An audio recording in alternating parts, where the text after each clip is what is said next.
Hi, everyone. Welcome to the Attic of Piedmont Trails. My name's Carol. I want you guys to say hi to me and let me know that you can hear me.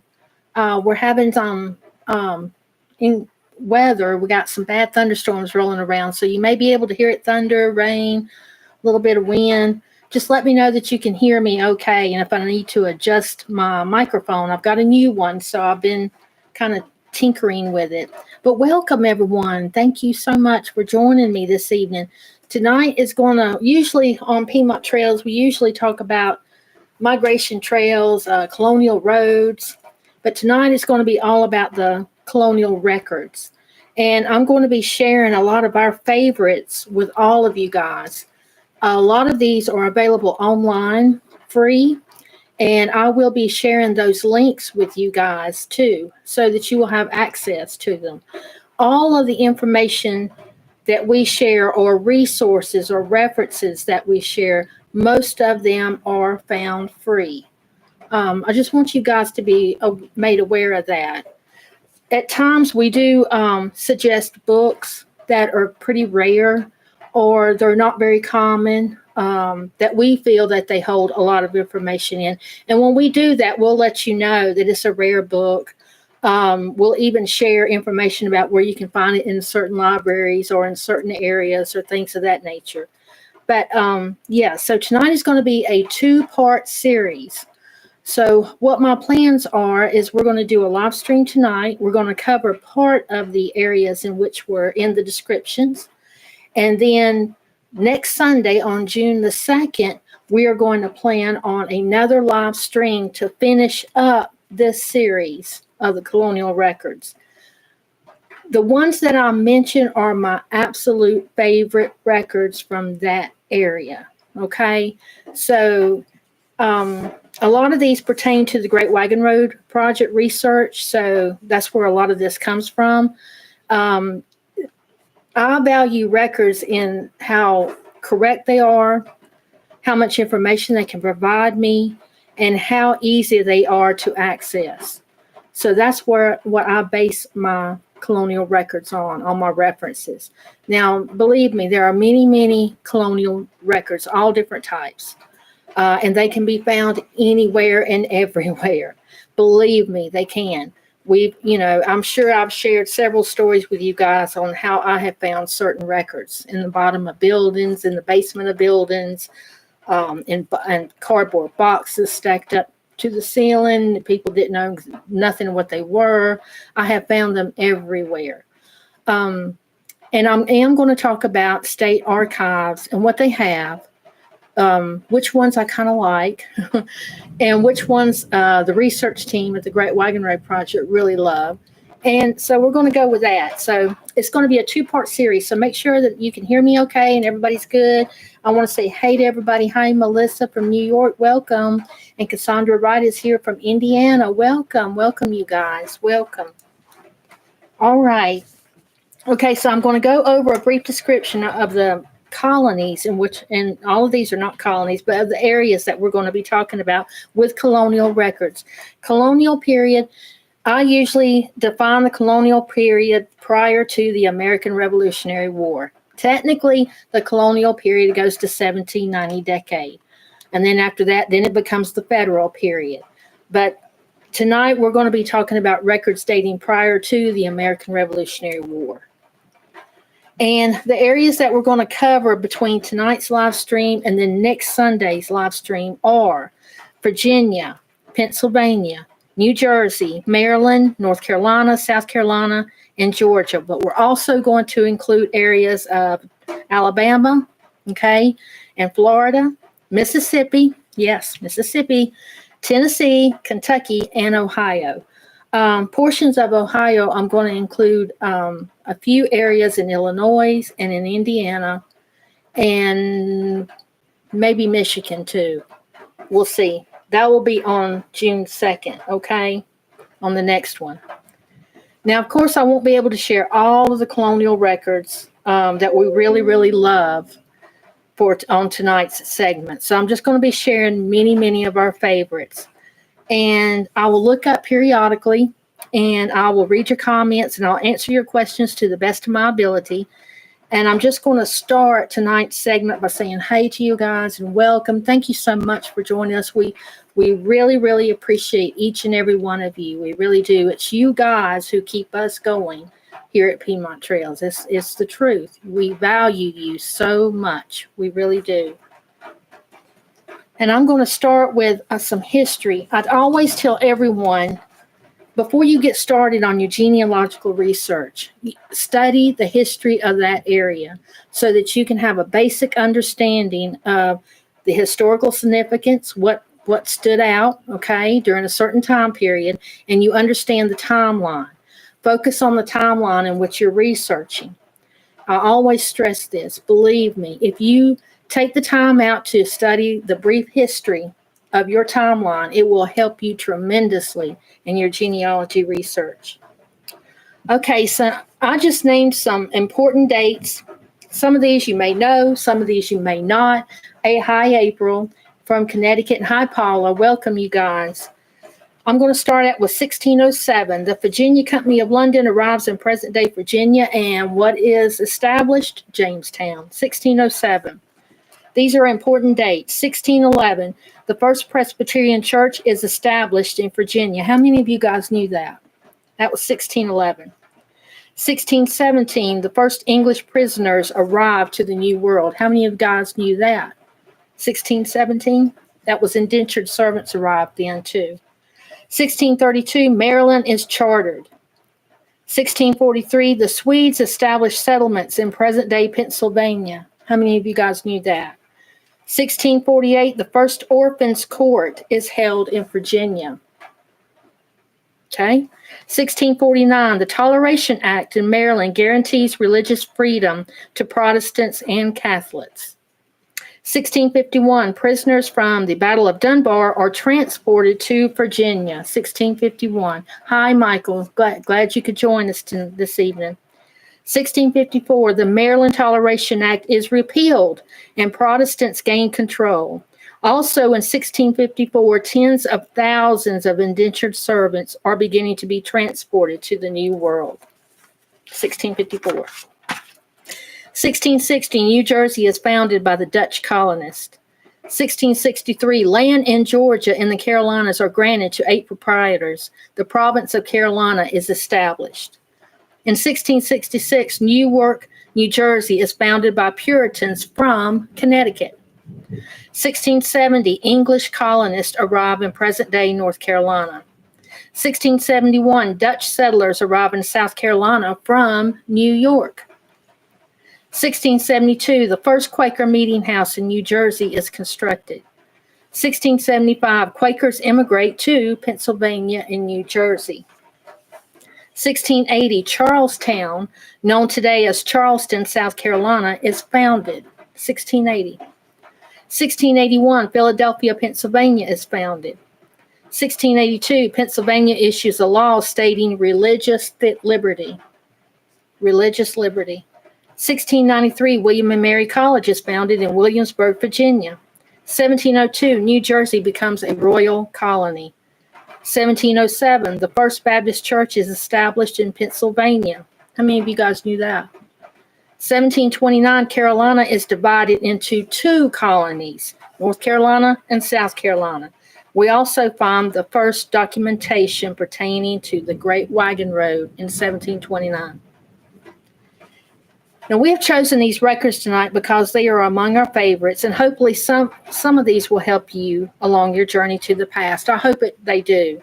By 1702, 8 of the private colonies had been converted to royal colonies. This means that they were completely controlled by the Crown, the British Crown.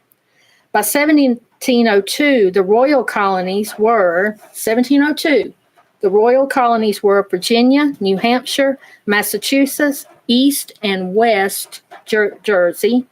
New Jersey was divided. East and West Jersey, Barbados, Bermuda, and the Leeward Islands.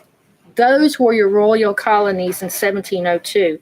It's important to know when the royal colonies emerged from private ownership because it affects your records and where they are. Massachusetts had no charter from 1684 to 1691, and Georgia was in a trustee ownership for over 20 years, from 1732 to 1752. The records will greatly increase once the colony is deemed a royal colony. All right, I'll quickly name the years when the colonies changed from private charters to royal status, okay? In Delaware, it was 1704. They became a royal colony. Georgia in 1752. Maryland became a royal colony in 1691. Massachusetts in 1691. New Hampshire, 1679. New Jersey, 1702. New York, 1684. North Carolina, 1729. Pennsylvania, 1692. South Carolina, 1721. And Virginia, of course, was the first at 1624. Two colonies were never deemed as royal colonies. Do you guys know which ones they were? Two colonies were never labeled as royal colonies, and that was Connecticut and Rhode Island. Connecticut and Rhode Island. All right, I'm going to share a book, and I've got this book happens to be online free. It's one of our favorites. It does go into detail about the town and county government in the English colonies, how it operated, what records you could find here and here and here. It just separates it.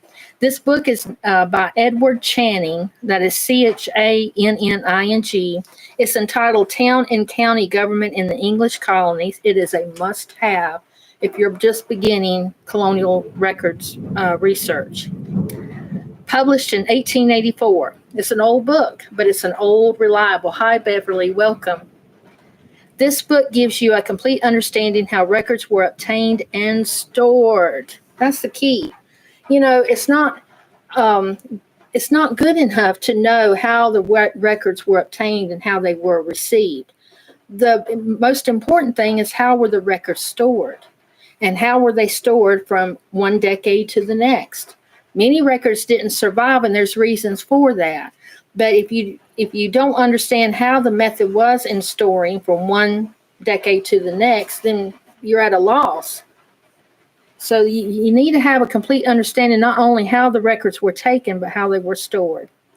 I will share a link for a digitized full copy of this book in the comments section under tonight's video. And I will also share tonight's other links on our community page on our YouTube channel. So in all of the colonial records that I name, if I tell you that they're digitized and I have a link, be looking for those links underneath our comment section for tonight's video, okay? Because I will be sharing them all. All right, one other thing to remember is the records depend on the growth of the colony or the area. Everything depends on economics, population, and religious principles when you're talking about colonial records. All of those three segments intertwine with one another. They all match and fit with one another. You just can't never forget that. You always have to pay attention to the population, the economics of the area, and the currency, how well everyone, is it a wealthy area, is it a poor area? And then you've got to concentrate on the religious aspects in that area, because all three of those are vital in colonial life, and they are vital to colonial records. I'm going to name these records rather quickly. There's a reason for that. For the ones that are digitized and available online for free, like I said earlier, I will share the links after the live stream tonight in the comments section. We are concentrating on court records, land records, tax records, and church records, okay? And if I go through these too fast, just make yourself a little note, all right? And you can replay the video as many times as you want to get that particular source, or to see if I said something that made that source stick out to you that could help you on your discoveries with your family history or historical topic, whichever you may be researching at the time. Okay? All right. Now, the ones that we're going to cover tonight are New Jersey and we're going to cover Pennsylvania, Maryland, and then I skipped over to Georgia. Now I'm going to save Virginia, and then North Carolina, South Carolina, and then the rest of them, Florida, Alabama, Mississippi, Kentucky, and Tennessee for next Sunday, because a lot of those are really going to go in depth, and they're going to contain a whole lot more records than what these will. And plus, I wanted to give you an introductory summary of how the records, how it is important to establish what that colony is, when did it become a royal colony, and so forth. So I wanted to explain that. All right, so we're going to start with New Jersey. Okay, you can hear that thunder in the background. Can you guys hear it? And Cassandra says, what about Delaware? I'll be happy to add Delaware maybe in with another series, coming with including Massachusetts and Connecticut and Rhode Island. Maybe I'll do that, and maybe we'll extend that further out into after next Sunday. Maybe we'll do it for the last Sunday of June for that live stream, and maybe we'll just do the colonial records in all of the areas. So Cassandra, thank you for that question. Maybe I'll just make myself a note and we'll just do them all. Okay, so hang in there.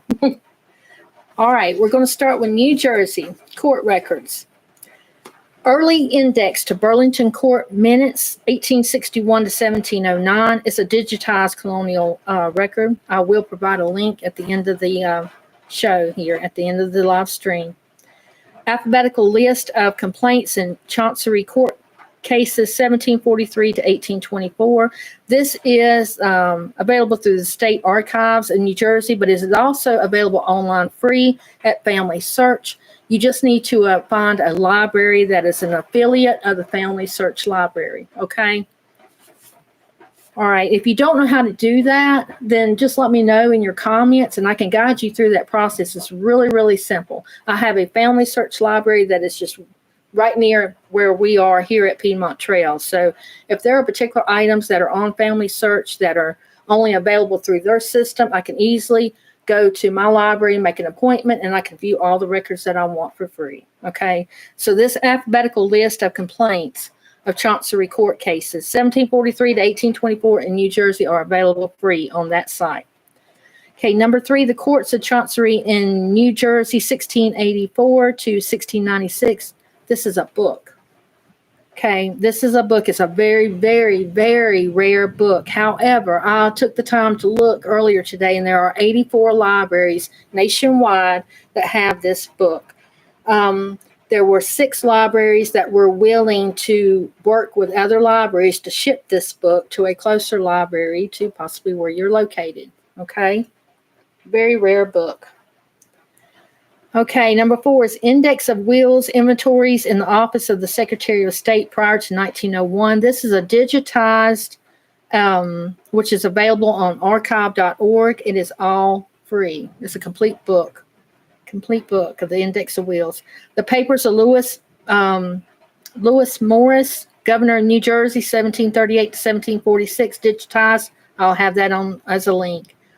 Indentures collection containing deeds, bonds, commissions of New Jersey, 1600 to 1900, digitized. It's available. It's only available on Family Search, so you'll need to have go to a Family Search library to gain those records. You can also find that particular records at Rutgers University in Brunswick, New Jersey. I also recommend university libraries, very much so. I'm not far from Appalachian State University, and I do use them quite often. I use a lot of university libraries, but Rutgers in Brunswick has a huge special collections for the areas of New Jersey. Clement Papers, Indentures in New Jersey, this digitized, is available on Family Search.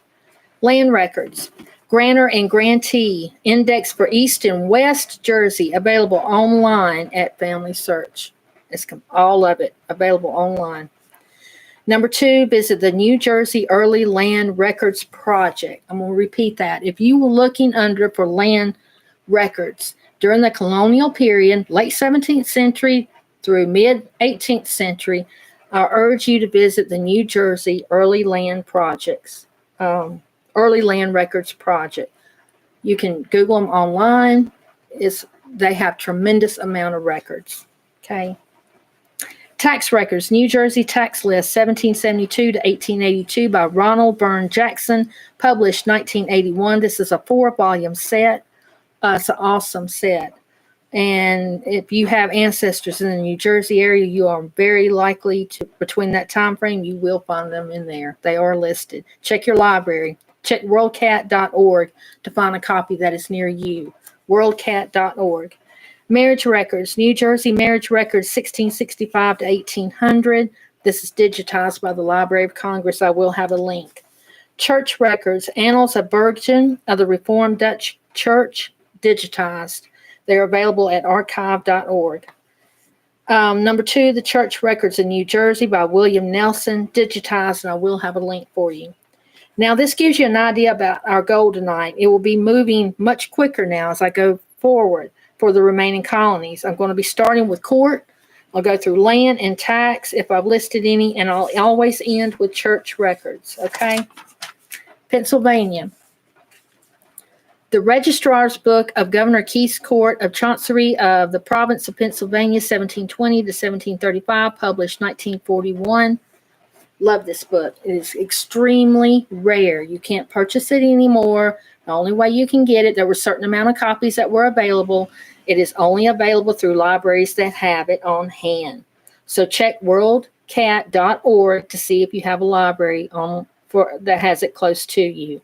Number 2, Guide to the Published Archives of Pennsylvania, covering the 138 volumes of Colonial Records, published 1949. This is an absolute must-have. If you're researching in Pennsylvania, you need to know access and what is available in those 138 volumes that were published by the state archives.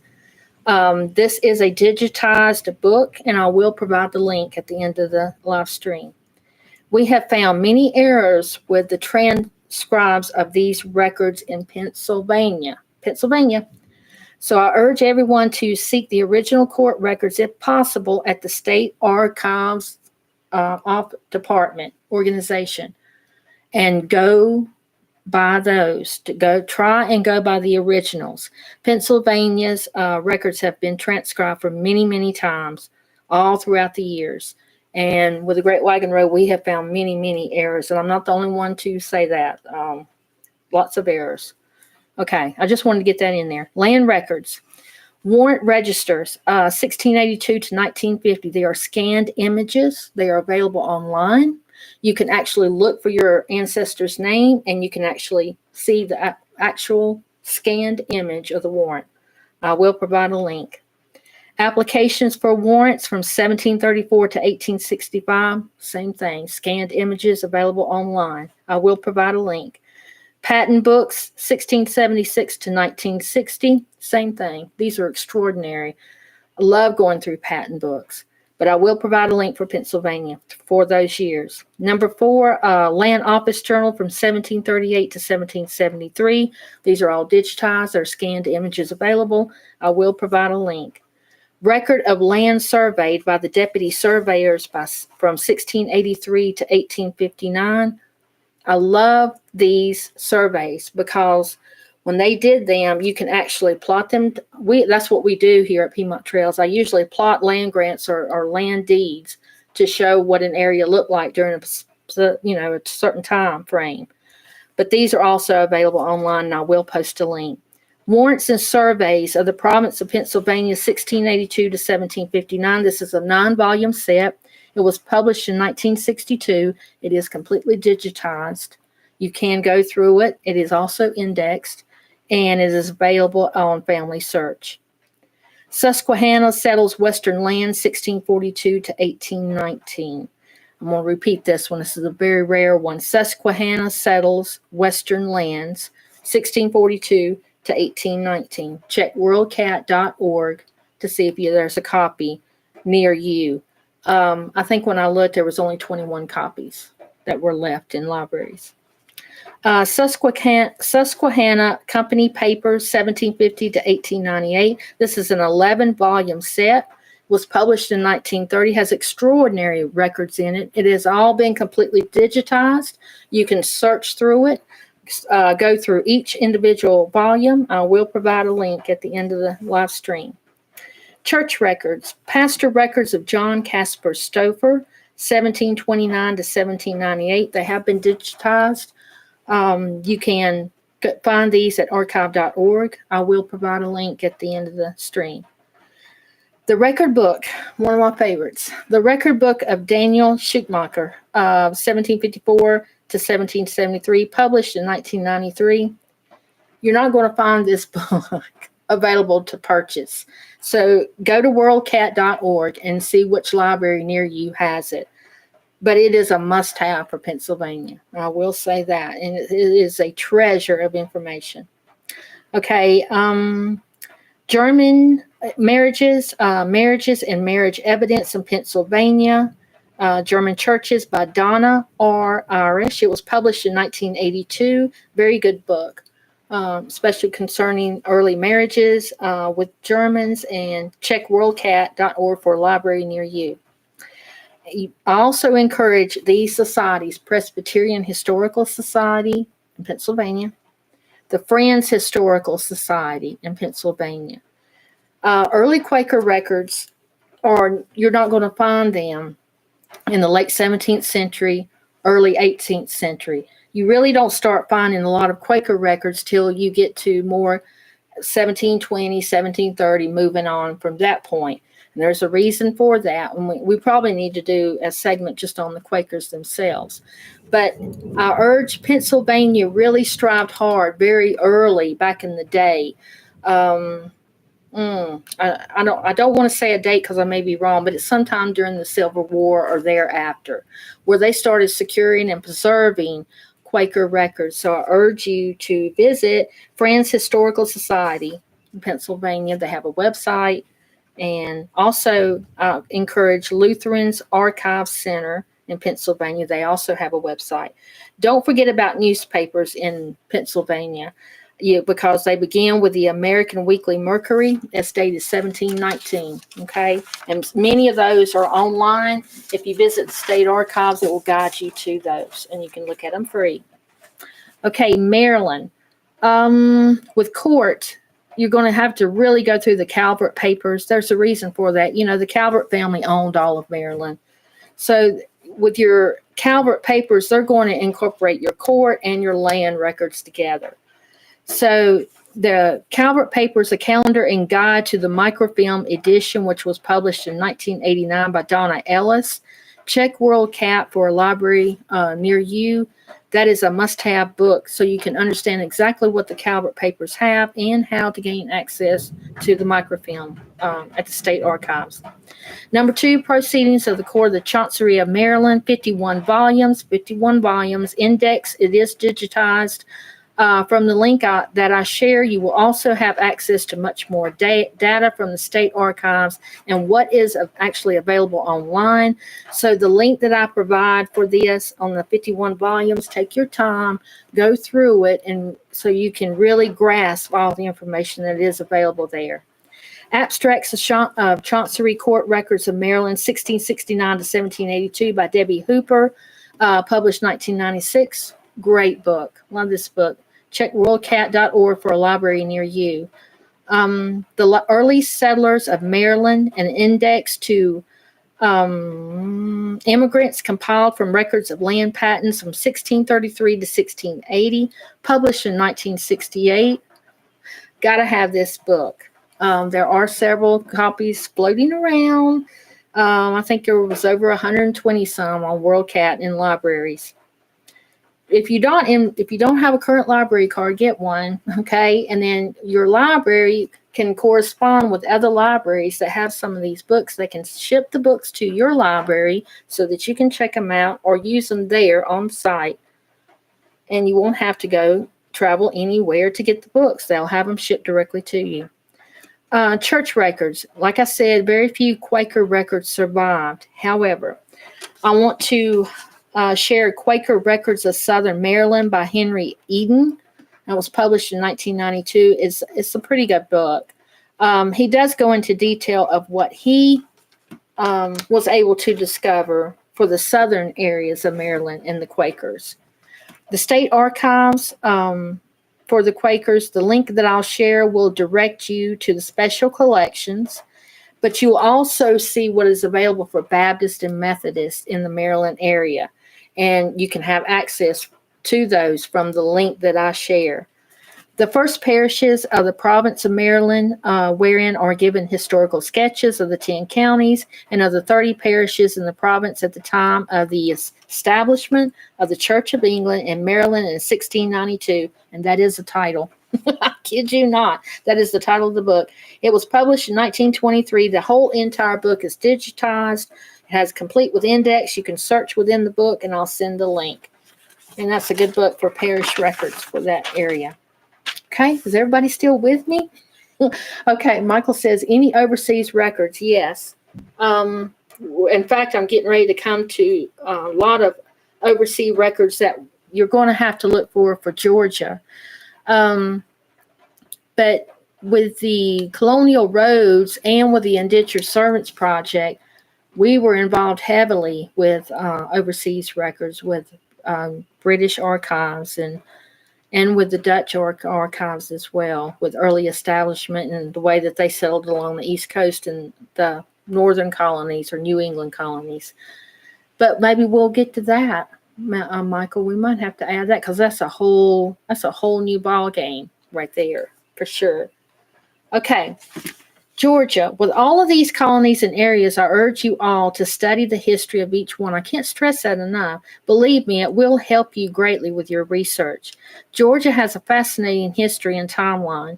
Not many realize that the first settlement in Georgia was the site known as Santa Catalina, a Spanish settlement in 1566. The first British settlement was Fort King George in 1721. So look into the history before you research your family connections. I urge everyone to do that. Okay, so for court in Georgia, first one I put was Georgia Wills, 1754 to 1777. This is digitized. They are scanned images of the actual documents. You can find them on Georgia Archives, the virtual vault, and I will send you a link. You can also search for the surname or the full name of your ancestor during those time period. Number two, the early court records were kept in Georgia by the Common Council in England. So they were transcribed, and many of these can be found in the British archives today, whereas if you try to go to Georgia or through the state archives, they did not survive. They just did not survive from the early days. So the transcriptions of these, and they're pretty fascinating if you ever get the chance, and we may put a link. There's not a direct link to it. You have to go through the British archives, and it's not an easy task to do. But that's where the early court records were kept by the Common Council in England, okay, for Georgia. So for land records, the entry of claims for Georgia landholders 1733 to 1755 by Pat Bryant is a digitized, available online copy, and I will provide a link for that. The headright surveys from 1748 to 1773 are also digitized. These are fascinating because here at Piedmont Trails, we just continuously plat these surveys to form what a colonial community and what it would have looked like. And when we first came across this years ago for Georgia, it was fascinating to piece together these surveys. It was phenomenal. We actually do this for each colony, so it's fascinating work. It gives you a visual of what these areas look like and how the boundaries and where they lived, and it's just fascinating. Discover the roads that way. So many things come with that. For the church records in Georgia, we listed the St. Andrew's Episcopal Church, 1759 to 1958. That is completely digitized, those records. I will provide a link. And I did not want to miss out on the Midway Congregational Church in 1754 to 1898. Those items are also digitized, and I will provide a link for those. Okay? Is everybody with me? Did I go too fast? Okay. if I did, and all the ones that I have are going to provide a link to you. They'll be on. Just give me a few minutes after the live stream ends, and I will put them underneath the comments with the description and what they are, and then the actual link. Cassandra says, same for British Archives for Missing North Carolina Colonial Records from 1765 to 1776. Well, yes and no. Because there are many court records or colonial records in North Carolina during those years. So I'm not quite sure exactly, Cassandra, what you're looking for. Tell me what you're looking for, and then I might can answer that question better. And it may be if you're leading up to the years right before the American Revolutionary War. Yeah, those records. The last, what was it, 12 months, 14 months before Fort Johnston was taken over, and the Assembly, North Carolina Assembly, was closed down. They confiscated those records, and they're gone. They're absolutely gone. But you listed from 1765 census and tax records. Oh no, there's plenty. There's plenty out there. Rowan County has tax records. Mecklenburg County was established in 1760. So tell me what area you're looking for, and maybe I can help you on that. I'm here to help. Here to help. Okay, so our plans are for the next live stream, we will cover Virginia, okay, North Carolina, South Carolina, Tennessee, Kentucky, Ohio, Alabama, Mississippi, and Florida. We've got 9. We've got 9 to cover. So bring a friend. We're going to do this on June the 2nd. This will be next Sunday at 7:30 right here on the Piedmont Trails channel. We're going to do the exact same thing. What links are available for these records online? I'm going to put them on at the end of the live stream. Tryon and Lincoln County.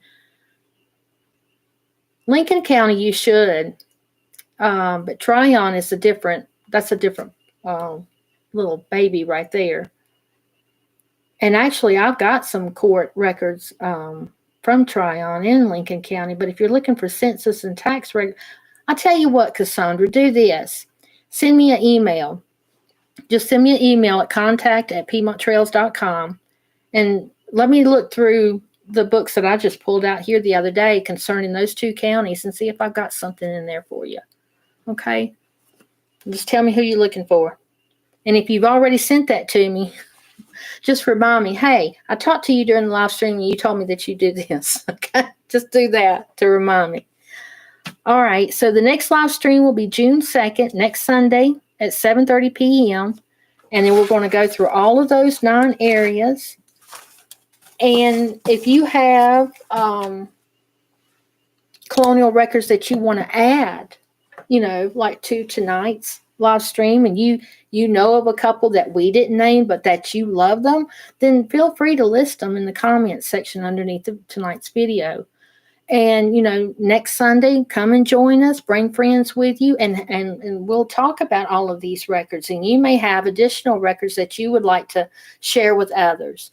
So let's do that. Let's just plan on getting together next Sunday, and we'll do these 9 other areas, and we'll go from there. Okay? Thank you guys so much for joining me. This was kind of a little short so we can get prepared for next weekend. I knew there was no way that we were going to be able to cover all of these areas in one live stream. So I had to put a stop on it. So I thought Georgia would be a good stopping point. Cassandra says, yes, been stuck for 11 years. John Walker. Okay. Yeah, just send me a quick little email, and then because I had just pulled a couple of the books I was looking for, others on looking through our family files for query requests that had been sent in to us from our attic files.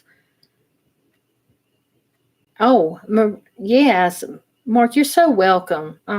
Colonial records, I will always share the free ones and the ones that I have found to be the best for me. There are all types of records out there. So anytime that I'm able to share with people and guide them in the right direction so that they can make their own discoveries, I'm for that. 110%. Okay. Thank you guys so much. Thank you so much for joining me. So make sure you tell your friends and join us again next Sunday here on the Piedmont Trails channel at 7:30 next Sunday, June the 2nd, for part 2 of the Colonial Records. Until then, may God bless and enjoy your journey to the past.